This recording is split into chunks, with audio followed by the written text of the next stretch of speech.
Hindi universe के इस channel पर आप सभी मित्रों का स्वागत है। आज की कहानी है मलबे का मालिक, जिसके लेखक हैं मोहन राकेश। तो आइए कहानी को सुनते हैं। पूरे 7.5 साल के बाद वे लोग लाहौर से अमृतसर आए थे। हॉकी का मैच देखने का तो बहाना ही था। उन्हें ज़्यादा चाव उन घरों और बाजारों को फिर से देखने का था जो 7.5 साल पहले उनके लिए पराए हो गए थे। हर सड़क पर मुसलमानों की कोई न कोई टोली घूमती नजर आ जाती थी। उनकी आंखें इस आग्रह के साथ वहाँ की हर चीज़ को देख रही थीं, जैसे वह शहर साधारण शहर न होकर एक अच्छा खासा आकर्षण केंद्र हो। तंग बाजारों से गुजरते हुए वे एक दूसरे को पुरानी चीज़ों की याद दिला रहे थे। देख फता दीना, मिस्री बाजार में अब मिस्री की दुकानें पहले से कितनी कम रह गई हैं। उस नुक्कड़ पर सुखी भटियारिन की भट्टी थी, जहाँ पर अब यह पान वाला बैठा है। यह नमक मंडी देख लो खान साहब, यहाँ की एक एक ललाइन नमकीन पूछो ही मत। बहुत दिनों के बाद बाजारों में तुर्रेदार और लाल तुर्की टोपियां नजर आ रही थीं। लाहौर से आए हुए मुसलमानों में काफ़ी संख्या ऐसे लोगों की थी जिन्हें विभाजन के समय मजबूर होकर अमृतसर छोड़कर जाना पड़ा था। 7.5 साल में आए अनिवार्य परिवर्तनों को देखकर कहीं उनकी आंखों में हैरानी भर जाती और कहीं अफसोस खिल आता। वल्लाह, कटरा जयमल सिंह इतना चौड़ा कैसे हो गया? क्या इस तरफ के सब मकान जल गए? यहाँ हकीम आसिफ अली की दुकान थी ना, अब यहाँ एक मोची ने कब्जा कर रखा है। और कहीं कहीं ऐसे भी वाक्य सुनाई दे जाते, वली यह मस्जिद ज्यों की त्यों खड़ी है, इन लोगों ने इसका गुरुद्वारा नहीं बना दिया। जिस रास्ते से भी पाकिस्तानियों की टोली गुजरती, शहर के लोग उत्सुकता पूर्वक उसकी ओर देखते रहते। कुछ लोग अब भी मुसलमानों को आते देखकर आशंकित से रास्ते से हट जाते, जबकि दूसरे आगे बढ़कर उनसे बगलगीर होने लगते। ज्यादातर वे आगंतुकों से ऐसे ऐसे सवाल पूछते कि आजकल लाहौर का क्या हाल है, अनारकली में अब पहले जितनी रौनक होती है या नहीं। सुना है शाह आलमी गेट का बाजार पूरा नया बना है। कृष्णनगर में तो खास तब्दीली नहीं आई। वहाँ का रिश्वतपुरा क्या वाकई रिश्वत के पैसों से बना है? कहते हैं पाकिस्तान में अब बुर्का बिल्कुल उड़ गया है। यह ठीक है? इन सवालों में इतनी आत्मीयता झलकती थी कि लगता था लाहौर एक शहर नहीं, हजारों लोगों का सगा संबंधी, जिसके हालात जानने के लिए वे उत्सुक हैं। लाहौर से आए हुए लोग उस दिन शहर भर के मेहमान थे, जिनसे मिलकर और बातें करके लोगों को खामखा खुशी का अनुभव होता था।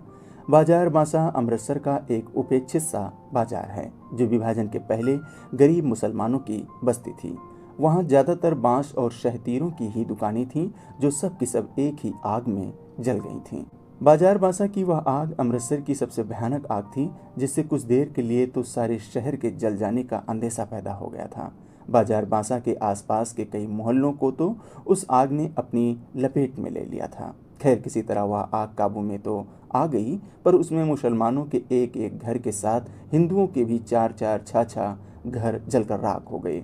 अब 7.5 साल में उनमें से कई इमारतें तो फिर से खड़ी हो गई थीं, मगर जगह जगह मलबे के ढेर अब भी मौजूद थे। इन इमारतों के बीच बीच में मलबे के ढेर अजीब ही वातावरण प्रस्तुत करते थे। बाजार बांसा में उस दिन भी चहल पहल नहीं थी, क्योंकि उस बाजार के ज्यादातर बासिंदे तो अपने मकानों के साथ शहीद हो गए थे, और जो बचकर चले गए थे उनमें से शायद किसी में भी लौटकर आने की हिम्मत बाकी न रही थी। सिर्फ एक दुबला पतला बुढ़ा मुसलमान ही उस वीरान बाजार में आया और वहाँ की नई और जली हुई इमारतों को देखकर जैसे भूल भुलैया में पड़ गया। बाएं हाथ को जाने वाली गली के पास पहुंचकर उसके कदम अंदर मोड़ने को हुए, मगर फिर वह हिचकिचाकर वहां बाहर ही खड़ा रह गया, जैसे उसे विश्वास नहीं हुआ कि वह वही गली है या नहीं जिसमें वह जाना चाहता है। गली में एक तरफ कुछ बच्चे कीड़ी कीड़ा खेल खेल रहे थे, और कुछ अंतर पर दो स्त्रियां ऊंची आवाज में चीखती हुई एक दूसरे को गालियां दे रही थीं। सब कुछ बदल गया, मगर बोलियां नहीं बदली। बुढ़े मुसलमान ने धीमे स्वर में अपने से कहा और छड़ी का सहारा लिए खड़ा रहा। उसके घुटने पाजामे से बाहर निकल रहे थे और घुटनों के थोड़ा ऊपर ही उसकी शेरवानी में 3-4 पैबंद लगे थे। गली से एक बच्चा रोता हुआ बाहर को आ रहा था। उसने उसे पुचकार कर कहा, इधर आ बेटे, आ इधर, देख तुझे चिज्जी देंगे, आ। और वह अपनी जेब में हाथ डालकर उसे देने के लिए कोई चीज ढूंढने लगा। बच्चा क्षण भर के लिए चुपचाप कर गया, लेकिन फिर उसने होंठ बिशोरे और रोने लगा। एक 16-17 बरस की लड़की गली के अंदर से दौड़ती हुई आई और बच्चे की बाह पकड़कर उसे घसीटती हुई गली में ले चली। बच्चा रोने के साथ साथ अपनी बाह छुड़ाने के लिए मचलने लगा। लड़की ने उसे बाहों में उठाकर अपने साथ चिपका लिया और उसका मुंह चूमती हुई बोली, चुप कर मेरा वीर, रोएगा तो तुझे वह मुसलमान पकड़कर ले जाएगा, मैं वारी जाऊं, चुप कर। बूढ़े मुसलमान ने बच्चे को देने के लिए जो पैसा निकाला था वह वापस जेब में रख लिया। सिर से टोपी उतारकर उसने वहां थोड़ा खुजलाया और टोपी बगल में दबा ली। उसका गला खुश्क हो रहा था और घुटने जरा जरा कांप रहे थे। उसने गली के बाहर की बंद दुकान के तख्ते का सहारा लिया और टोपी फिर से सिर पर लगा ली। गली के सामने जहां पहले ऊंचे ऊंचे सहतीर रखे रहते थे वहां अब एक 3 मंजिला मकान खड़ा था।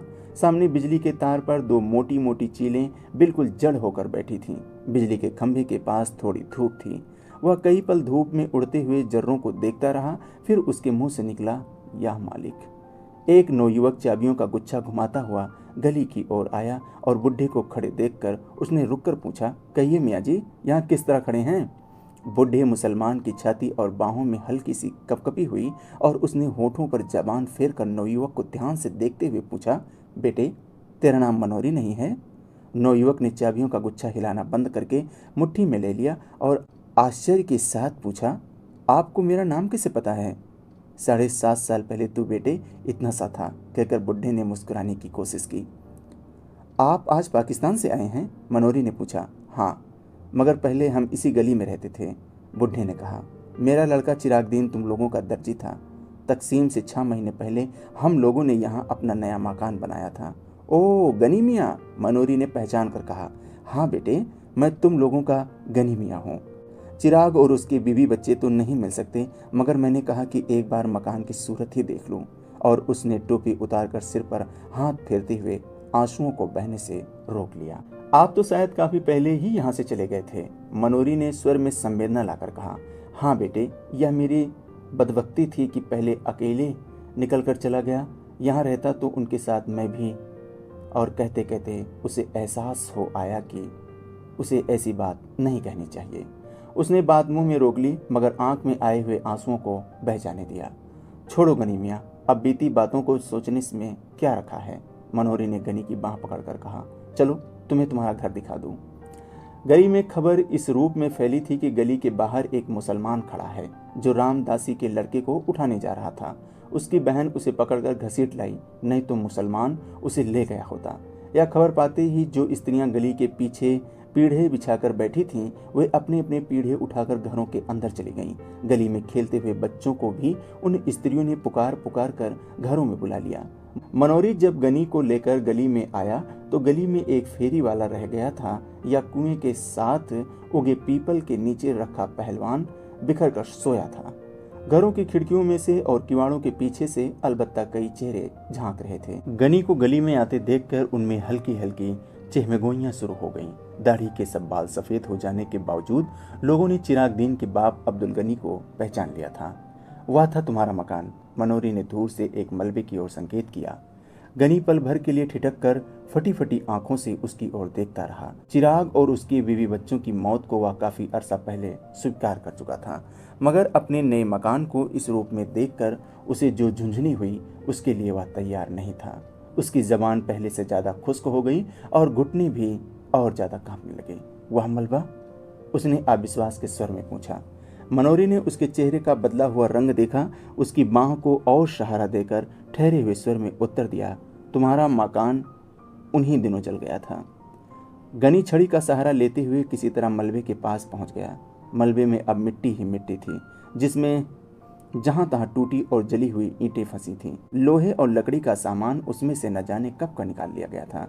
केवल जले हुए दरवाजे का चौखट न जाने कैसे बचा रह गया था, जो मलबे में से बाहर को निकला हुआ था।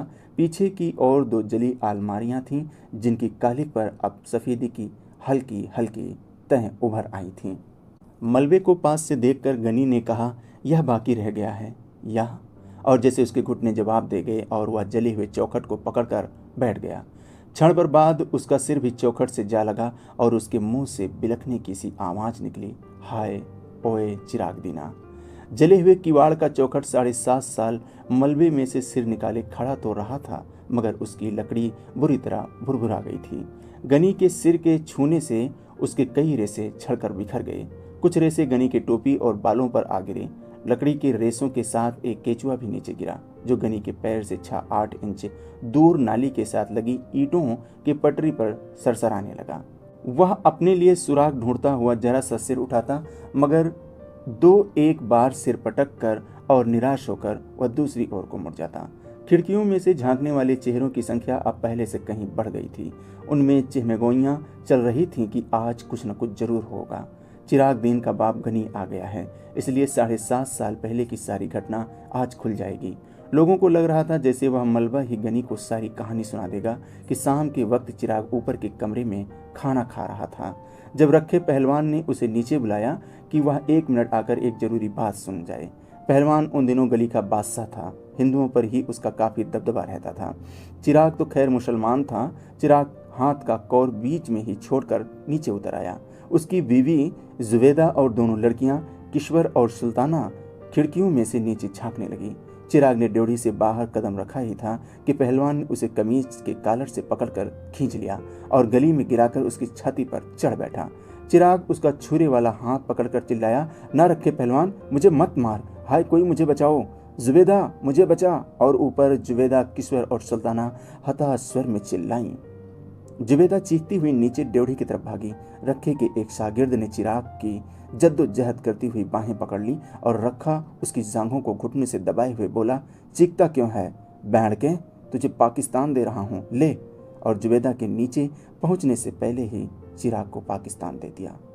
आसपास के घरों की खिड़कियां बंद हो गईं। जो लोग दृश्य के साक्षी थे, उन्होंने दरवाजे बंद करके अपने को इस घटना के उत्तरदायित्व से मुक्त कर लिया। बंद किवाड़ों में भी उन्हें देर तक जुबैदा, किस्मत और सुल्ताना के चीखने की आवाजें सुनाई देती रहीं। रखे पहलवान और उसके साथियों ने उन्हें भी उसी रात पाकिस्तान देकर विदा कर दिया, मगर दूसरे तवील रास्ते से। उनकी लाशें चिराग के घर में न मिलकर बाद में नहर के पानी में पाई गईं।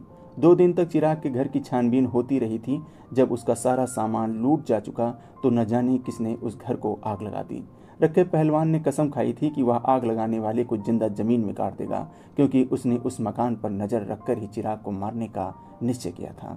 उसने उस मकान को शुद्ध करने के लिए हवन सामग्री भी खरीद रखी थी, मगर आग लगाने वाले का पता ही नहीं चल सका। उसे जिंदा गाड़ने की नौबत तो बाद में आती।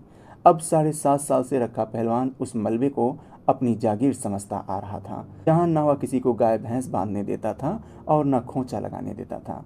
उस मलबे से बिना उसकी अनुमति के कोई ईंट भी नहीं उठा सकता था। लोग आशा कर रहे थे कि यह सारी कहानी जरूर किसी न किसी तरह गनी के कानों तक पहुंच जाएगी। जैसे मलबे को देखकर उसे अपने आप ही सारी घटना का पता चल जाएगा। और गनी मलबे की मिट्टी नाखूनों से खोद खोद कर अपने ऊपर डाल रहा था और दरवाजे की चौखट को बाह में लिए रो रहा था। बोल चिराग दिन बोल, तू कहाँ चला गया? ओए किश्वर, ओए सुल्ताना, हाय मेरे बच्चे, बोल, गनी को कहाँ छोड़कर चले गए तुम लोग? और भुरभुरे किवाड़ से लकड़ी के रेसे झड़ते जा रहे थे। पीपल के नीचे सोए हुए रखे पहलवान को जाने किसी ने जगा दिया, या वह खुद ही जाग गया। यह जानकर कि पाकिस्तान से अब्दुल गनी आया है और अपने मकान के मलबे पर बैठा है। उसके गले में थोड़ा झाग उठाया, जिससे उसे खांसी हो आई, और उसने कुएं के फर्श पर थूक दिया। मलबे की ओर देखकर उसकी छाती से धौंकनी का सा स्वर निकला और उसका निचला होंठ थोड़ा बाहर की ओर फैल गया। गनी अपने मलबे पर बैठा है। उसके शागिर्द लच्छे पहलवान ने उसके पास आकर बैठते हुए कहा, मलबा उसका कैसे है? मलबा हमारा है, पहलवान ने झाग के कारण घहराती हुई आवाज में कहा। मगर वह वहां पर बैठा है। लच्छे ने आंखों में रहस्यमय संकेत लाकर कहा, बैठा है, बैठा रहे, तू चिलम ला। उसकी टांगें थोड़ी फैल गईं और उसने अपनी नंगी जांघों पर हाथ फेरा। मनोरी ने आकर उसे कुछ बताया तो लच्छे ने चिलम भरने के लिए उठते हुए उसी रहस्यपूर्ण दृष्टि से देखकर कहा, मनोरी की सहमत आई है। लच्छा चला गया।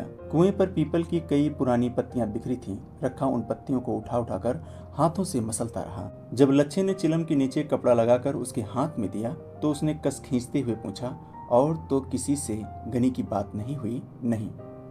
ले। और उसने खांसते हुए चिलम लच्छे के हाथ में दे दी। लच्छे ने देखा कि मनोरी मलबे की तरफ से गनी की बाह पकड़े हुए आ रहा है। वह उकड़ू होकर चिलम के लंबे लंबे कस खींचने लगा। उसकी आंखें आधा क्षण रखे के चेहरे पर टिकती और आधा क्षण गनी की ओर लगी रहती। मनोरी गनी की बांह पकड़े हुए उससे एक कदम आगे चल रहा था, जैसे उसकी कोशिश हो कि गनी कुएं के पास से बिना रखे पहलवान को देखे ही निकल जाए। मगर रखा जिस तरह बिखर कर बैठा था, उससे गनी ने उसे दूर से ही देख लिया। कुएं के पास पहुंचते न पहुंचते उसकी दोनों बाहें फैल गईं और उसने कहा, रखे पहलवान। रखे ने गर्दन उठाकर और आंखें जरा छोटी करके उसे देखा। उसके गले में अस्पष्ट सी घरहाट हुई और वह बोला, कुछ नहीं। रखे पहलवान, मुझे पहचाना नहीं? गनी ने बाहें नीची करके कहा। मैं गनी हूँ, अब्दुल गनी, चिरागदीन का बाप। पहलवान ने संदेहपूर्ण दृष्टि से उसका ऊपर से नीचे तक जायजा लिया। अब्दुल गनी की आंखों में उसे देखकर चमक आ गई थी। सफ़ेद दाढ़ी के नीचे उसके चेहरे की झुर्रियां जरा फैल गई थीं। रखे का निचला ओंठ फड़का, फिर उसकी छाती से भारी स्वर निकला, सुना गनिया। गनी की बाहें फिर फैलने को हुईं, परंतु पहलवान पर कोई प्रतिक्रिया न देखकर उसी तरह रह गईं। वह पीपल के तने का सहारा लेकर कुएं की सिल पर बैठ गया। ऊपर खिड़कियों में चहमगोइयां तेज हो गईं कि अब दोनों आमने सामने आ गए हैं तो बात जरूर खुलेगी। फिर हो सकता है दोनों में गाली गलौज भी हो। अब रखा गनी को कुछ नहीं कह सकता। अब वो दिन नहीं रहे। बड़ा मलबे का मालिक बनता था। असल में मलबा न इसका है न गनी का। मलबा तो सरकार की मलकियत है। मरदूत किसी को वहाँ गाय का खूंटा तक नहीं लगाने देता। मनोरी भी डरपोक है। इसने गनी को बताया क्यों नहीं कि रखे ने ही चिराग और उसकी बीवी बच्चों को मारा है। रखा आदमी नहीं, सांड है। दिन भर सांड की तरह गली में घूमता है। गनी बेचारा कितना दुबला हो गया है। दाढ़ी के सारे बाल सफेद हो गए हैं। गनी ने कुएं की सिल पर बैठकर कहा, देख रखे पहलवान, क्या से क्या हो गया। भरा पूरा घर छोड़कर गया था और यहाँ मिट्टी देखने आया हूँ। बसे हुए घर की यही निशानी रह गई है। तू सच पूछे रखे तो मेरा यह मिट्टी भी छोड़कर जाने को जी नहीं करता। और उसकी आंखें छलछला आईं। पहलवान ने अपनी फैली हुई टांगें समेट लीं और अंगोछा कुएं की मुंडेर से उठाकर कंधे पर डाल लिया। लच्छे ने चिलम उसकी तरफ बढ़ा दी और वह कस खींचने लगा। तू बता रखे, यह सब हुआ किस तरह? गनी आंसू रोकता हुआ आग्रह के साथ बोला, तुम लोग उसके पास थे। सब में भाई भाई की सी मोहब्बत थी। अगर वह चाहता तो वह तुम में से किसी के घर में नहीं छिप सकता था क्या? उसे इतनी भी समझ नहीं आई। ऐसा ही है। रखे को स्वयं लगा कि उसकी आवाज में कुछ अस्वाभाविक सी गूंज है। उसके होंठ गाढ़े लार से चिपक गए थे। उसकी मूंछों के नीचे से पसीना उसके होंठों पर आ रहा था। उसके माथे पर किसी चीज का दबाव पड़ रहा था और उसकी रीढ़ की हड्डी सहारा चाह रही थी। पाकिस्तान का क्या हाल है? उसने वैसे ही स्वर में पूछा। उसके गले की नसों में तनाव आ गया था। उसने अंगोछे से बगलों का पसीना पोंछा और गले का झाग मुंह में खींच खींच कर गली में थूक दिया। मैं क्या हाल बताऊं रखे? गनी दोनों हाथों से छड़ी पर जोर देकर झुकता हुआ बोला, मेरा हाल पूछे तो वह मेरा खुदा ही जानता है। मेरा चिराग साथ होता तो और बात थी। रखे, मैंने उसे कितना समझाया था कि मेरे साथ चला चल, मगर वह अड़ा रहा कि नहीं, नया मकान छोड़कर कैसे जाऊं? यहाँ अपनी गली है, कोई खतरा नहीं है। भोले कबूतर ने यह नहीं सोचा कि गली में खतरा न सही, बाहर से तो खतरा आ सकता है। मकान की रखवाली के लिए चारों जनों ने जान दे दी। रखे, उसे तेरा बहुत भरोसा था। कहता था कि रखे के रहते कोई मेरा कुछ नहीं बिगाड़ सकता, मगर जब आनी आई तो रखे के रोके भी न रुक सकी। रखे ने सीधा होने की चेष्टा की क्योंकि उसकी रीढ़ की हड्डी दर्द कर रही थी और उसे अपनी कमर और जांघों के जोड़ पर सख्त दबाव महसूस हो रहा था। पेट की अतड़ियों के पास जैसे कोई चीज उसकी सांस को जकड़ रही थी। उसका सारा जिस्म पसीने से भीग गया था और उसके पैरों के तलुओं में चुनचुनाहट हो रही थी। बीच बीच में नीली फुलझड़ियाँ सी ऊपर से उतरती और उसकी आंखों के सामने तैरती हुई निकल जाती। उसे अपनी जबान और होठों के बीच का अंतर कुछ ज़्यादा महसूस हो रहा था। उसने अंगूठों से होठों के कोनों को साफ किया और उसके मुंह से निकला, हे प्रभु सच्चिया, तू ही है, तू ही है, तू ही है। गनी ने लक्षित किया कि पहलवान के होंठ सूख रहे हैं और उसकी आंखों के इर्द गिर्द दायरे गहरे हो आए हैं। तो वह उसके कंधे पर हाथ रखकर बोला, जी हल्का न कर रखिया, जो होनी थी सो हो गई। उसे कोई लौटा थोड़ी ही सकता है। खुदा नेक की नेकी रखे और बद की बदी माफ़ करे। मेरे लिए चिराग नहीं तो तुम लोग तो हो। मुझे आकर इतनी तसल्ली हुई कि उस ज़माने की कोई तो यादगार है। मैंने तुमको देख लिया तो चिराग को देख लिया। अल्लाह तुम लोगों को सेहतमंद रखे, जीते रहो और खुशियाँ देखो। और गनी छड़ी पर दबाव देकर उठ खड़ा हुआ। चलते हुए उसने फिर कहा, रखे पहलवान, याद रखना। रखे के गले में स्वीकृत की मध्यम सी आवाज निकली। अंगोछा बीच में लिए हुए उसके दोनों हाथ जुड़ गए। गनी गली के वातावरण को हसरत भरी नजर से देखता हुआ धीरे धीरे गली से बाहर चला गया। ऊपर खिड़कियों में थोड़ी देर चहमगोइयां चलती रहीं कि मनोरी ने गली के बाहर निकलकर जरूर गनी को सब कुछ बता दिया होगा। गनी के सामने रखे का ताल्लुक किस तरह खुश्क हो गया था। रखा अब किस मुंह से लोगों को मलबे पर गाय बांधने से रोकेगा। बेचारी जुबेदा, बेचारी कितनी अच्छी थी, कभी किसी से मंदा बोल नहीं बोली। रखे मरदूत का घर न घाट, इसे किस माँ बहन का लिहाज था। और थोड़ी ही देर में स्त्रियां घरों से गली में उतर आईं। बच्चे गली में गुल्ली डंडा खेलने लगे और 2, 12, 13 बरस की लड़कियां किसी बात पर एक दूसरे से गुत्थम गुत्था हो गईं। रखा गहरी शाम तक कुएं पर बैठा खखाड़ता और चिलम फूंकता रहा। कई लोगों ने यहाँ से गुजरते हुए उससे पूछा, रखे साहब, सुना है आज गनी पाकिस्तान से आया था? हाँ आया था, रखे ने हर बार एक ही उत्तर दिया। फिर कुछ नहीं, चला गया। रात होने पर रखा रोज की तरह गली के बाहर बाईं ओर दुकान के तख्ते पर आ बैठा।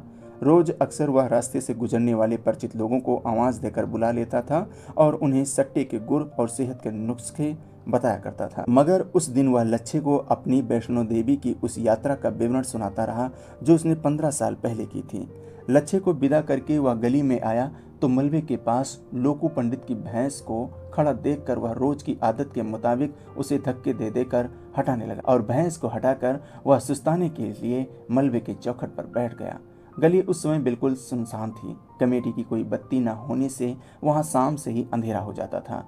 मलबे के नीचे नाली का पानी हल्की आवाज करता हुआ बह रहा था। रात की खामोशी के साथ मिली हुई कई तरह की हल्की हल्की आवाजें मलबे की मिट्टी में से निकल रही थीं। एक भटका हुआ कौवा न जाने कहां से उड़कर लकड़ी के चौखट पर आ बैठा। उससे लकड़ी के रेसे इधर उधर छितरा गए। कौवे के वहां बैठते न बैठते मलबे की एक कोने में लेटा हुआ कुत्ता गुर्रा कर उठा और जोर जोर से भौंकने लगा। कौवा कुछ देर सहमा सा चौखट पर बैठा रहा, फिर वह पंख फड़फड़ाता हुआ उड़कर कुएं के पीपल पर चला गया। कौवे के उड़ जाने पर कुत्ता और नीचे उतर आया और पहलवान की ओर मुंह करके भौंकने लगा। पहलवान उसे हटाने के लिए भारी आवाज में बोला, दुर्र दुर्र, मगर कुत्ता और पास आकर भौंकने लगा। पहलवान ने एक ढेला उठाकर कुत्ते की ओर फेंका। कुत्ता थोड़ा पीछे हट गया पर इसका भौंकना बंद नहीं हुआ। पहलवान मुंह ही मुंह कुत्ते को माँ की गाली देकर वहां से उठ खड़ा हुआ और धीरे धीरे जाकर कुएं की सिल पर लेट गया। पहलवान के वहां से हटने पर कुत्ता गली में उतर आया और कुएं की ओर मुंह करके भौंकने लगा। काफी देर भौंक कर जब गली में उसे कोई प्राणी चलता फिरता दिखाई नहीं दिया तो वह एक बार कान झटक कर मलबे पर लौट आया और वहां कोने में बैठकर गुर्राने लगा। तो ये थी कहानी मलबे का मालिक। उम्मीद करता हूँ कहानी आपको पसंद आई हो। तो दोस्तों, अब मिलते हैं एक नई दूसरी कहानी के साथ। तब तक के लिए अपने दोस्त विवेक त्रिपाठी को दें इजाजत। नमस्कार।